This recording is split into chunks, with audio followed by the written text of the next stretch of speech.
This artist used to work at Walt Disney Studio in Hollywood as an animator. He worked on the feature film Robin Hood. I'm gonna win that golden arrow, and then I'm gonna present myself to the lovely maid Marian. Listen, Scissor Bill, if you shoot half as good as you Blabbermouth, you're better than Robin Hood. Robin Hood, he says. Wowee. I'm tip-top all right, but I'm not as good as he is. And a more complicated animation feature, Bedknobs and Broomsticks, which had interaction with live actors. Can't tell you how I appreciate this. For some reason, we have great difficulty finding referees round here. Meet Sean Wyeth, animator, artist, and illustrator. Had a great desire to work for Disney Studios, and so I went out to California, and I got off of a bus in North Hollywood and made a phone call and made an appointment for the following Monday. Went in and showed my samples and was railroaded in and out like about 2,000 other applicants. Sean says it wasn't easy getting a job at Disney Studios, but through persistence and luck in meeting the right people, he landed a job at the studio. Walt Disney had died of cancer and was cremated December 15, 1966, 3.5 years before Sean started work, so he never got to meet his idol. When you're a Disney fan like Sean, collecting Disney bric-a-brac is a must. I started collecting the Disney paraphernalia and Disneyana things starting in basically the mid-1960s when I was a young teenager. And I've been collecting the Walt Disney classics, and I have various, I have the old watches, Ingersoll watches and rail cars and character model Geppetto up there, which is quite unique, and a number of original animations and celluloids that I've collected basically from the 1930s to the 1970s. And one of my favorite things, I have Walt Disney's autograph. I have about 60 Disney autographs and Norman Rockwell and others, but Walt Disney, I was so excited when I was able to finally get a hold of his autograph. I searched and searched for one for about 24 years. After a number of years as an animator at Disney Studios, Sean's boss, Ward Kimball, took Sean aside to talk to him about his future.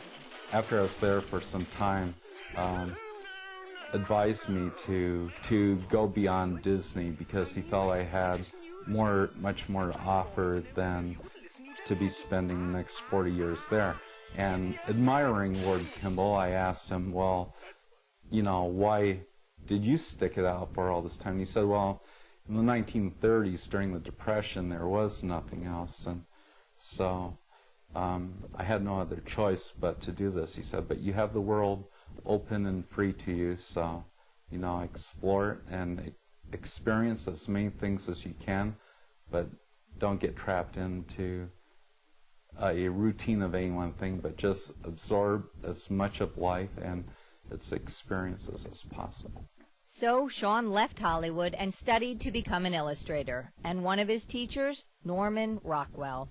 I'd corresponded with Norman Rockwell from about age 7.5, and I moved to Massachusetts and from out west and had an opportunity to get some training from him, but unfortunately, shortly after we'd started, he had had a slight stroke while riding his bicycle in Stockbridge, and he really deteriorated at a great pace at that time. And Rockwell was, and still is, quite an idol for those who love Americana illustrators and the such, and he's been one of my most favorites, and I felt it a great privilege and opportunity to meet and get to know this very kind person. Sean's collection of about 300 books on the paintings of Rembrandt, Michelangelo, and others helped Sean decide which way his career should go. But what I was really interested in was trying to learn how to paint like Rembrandt. And Rembrandt, to me, he epitomizes the sum total of art. So Sean started art lessons to understand how the masters painted. These paintings are the result of years of lessons. In the training, everything became an understanding that there are no lines in nature. It's just a color meeting a color. People who, when they try to imitate Impressionism these days, I feel that from a large body of what I've seen, either the colors are so harsh that they fight against one another when you look at them, or they're so watered down using white that they all look very pastel. And that's not at all what Monet or Renoir or Degas or any of them were about. And their colors are rich and brilliant, and they learn how to mix proper colors. A sheet of white paper, the local color is white. But if you take this piece of paper and you fold it like this, then what color is it? Now, if someone would say, well, this is white and this is gray, and they took white paint and put white and took gray paint and put gray, it would not look natural. And this is what a tonalist painter would do. They would grade your local color up and down between light and dark. But in reality, this white paper right here has greens, yellows, oranges in it. This has violets, reds, blues, and by fine-tuning each color, then this would be called the color mass. Sean's training included art techniques of Impressionists during the 15th and early 16th centuries. One of his teachers, Henry Henchy, studied in France with Monet and learned Monet's color translations. We asked Sean how he applies his training to his own paintings. To me, I discovered there are really two distinct facets to painting. The first is the one that most everybody really strives for, and that is to become a technician. That is to be able to draw well, to compose well, to have good color, to be able to have chiaroscuro, which is light, Italian term for light and dark, to give it a three-dimensional effect.